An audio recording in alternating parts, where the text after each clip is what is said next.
નમસ્કાર મિત્રો, સ્વાગત છે આપણી યુટ્યુબ ચેનલની અંદર। તો આજે આપણે દેશ અને દુનિયાના અને તાજા અને મહત્વ સમાચારની વાત કરવાના છીએ, તો વિડીયોને અંત સુધી જોવા વિનંતી। સૌપ્રથમ સમાચારની વાત કરવામાં આવે તો હવામાન નિષ્ણાત અંબાલાલ પટેલ ગુજરાતના ખેડૂતોને સામાન્ય નાગરિકો માટે વરસાદને લઈને એક મોટો સમાચાર સામે આવ્યા છે। હાલમાં કોઈ નવી સિસ્ટમ ન હોવાથી વરસાદે થોડો વિરામ લીધો છે, પરંતુ 28 અને 29 જૂનની રાજ્યમાં ફરી એકવાર મેઘરાજા ધમાકેદાર બેટિંગ કરવાના છે। અંબાલાલ પટેલની આગાહી મુજબ 7 જુલાઈ સુધી સમગ્ર ગુજરાતમાં સાર્વત્રિક વરસાદ પડશે। ખાસ કરીને દક્ષિણ ગુજરાતમાં અત્યંત ભારે વરસાદને કારણે કેટલાક વિસ્તારોમાં પૂર જેવી સ્થિતિ પણ સર્જાઈ શકે છે।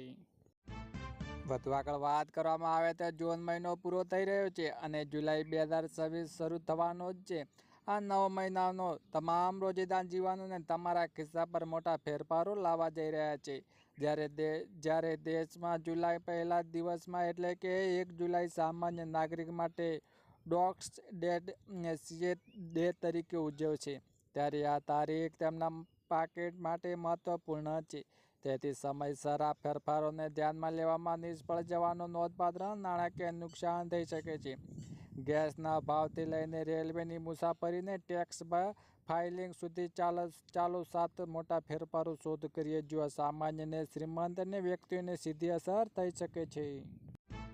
વધુ આગળ વાત કરવામાં આવે તો શું તમે પણ ગેસ સિલિન્ડર બુક કરાવીને તેને આવવાની કાળકુડોળ રાહ જુઓ છો? ઘણીવાર જૂનો ગેસ ખતમ થઈ જાય છે અને નવો સિલિન્ડર સમયસર ના આવે તો ઘરમાં મોટી મુશ્કેલી ઊભી થઈ શકે છે। પરંતુ હવે ચિંતા કરવાની કોઈ જરૂર નથી, કારણ કે ગેસ કંપનીઓએ ગ્રાહકો માટે એક શાનદાર લાઈવ ટ્રેનિંગ સુવિધા શરૂ કરી દીધી છે। સૌથી અગત્યની વાત કરવામાં આવે તો શહેરના ગીતા મંદિર વિસ્તારમાં ગેસ એજન્સીના ગેરકાયદેસર સ્ટોરેજ કરાયેલા 70 જેટલા ગેસ સિલિન્ડરના ધડાકા સાથે બ્લાસ્ટ થવાની ઘટનાને લઈને સુરક્ષા અંગે સિલિન્ડર સ્ટોરેજ લઈને પ્રશ્નો ઊભા થયા છે। સાથે સાથે તંત્રની મિલિયનભરની ગેસ સિલિન્ડરના સ્ટોરેજને લઈને ચાલતી બેદરકારી પર સામે આવી રહી છે। ગેસ સિલિન્ડરના સંગ્રહ માટે ચોક્કસ નિયમો બનાવેલા છે, જેમાં શહેરી વિસ્તાર અને ગેસ સિલિન્ડર ભરેલા ટ્રક ચલાવવાનો અને ગોડાઉન રાખવા પ્રતિબંધ છે। તેમ છતાંય માત્ર અમદાવાદમાં જ નહીં, પરંતુ ગુજરાતમાં અન્ય શહેરોમાં નાગરિકોને જીવને જોખમ મૂકવામાં આવી રહ્યું છે। વધુ આગળ વાત કરવામાં આવે તો જેનરિક દવાના ભાવ નક્કી કરવામાં આવે છે, તો કોઈ કોમ્પ્યુટર ન હોવાથી તેના પર બેફામ છૂટક વેચાણ કિંમતો છાપીને દવા બનાવવાની કંપનીઓ દવાના હોલસેલ અને કેમિસ્ટ મળીને બેફામ લૂંટ ચલાવી રહ્યા છે। પરિણામે દવાના બજારમાં દર્દીઓને લૂંટાઈ રહ્યા છે। સામાન્ય રીતે જેનરિક દવા બનાવવાની કંપનીઓ તેમના ઉત્પાદન ખર્ચ સહિતના દરેક ખર્ચમાં 100% માર્જિન ચઢાવીને તે હોલસેલમાં 10%, રિઝર્વમાં 20% ગણીને મન ફાવે તે મહત્તમ છૂટક કિંમત છાપી દે છે। દવાની પેકિંગ પર છાપેલી છૂટક વેચાણ કિંમત પર 50%થી 75% ડિસ્કાઉન્ટ આપ્યા પછી દર્દીઓ વાસ્તવમાં 50%થી 200% વધુ કિંમત ચૂકવી રહ્યા છે।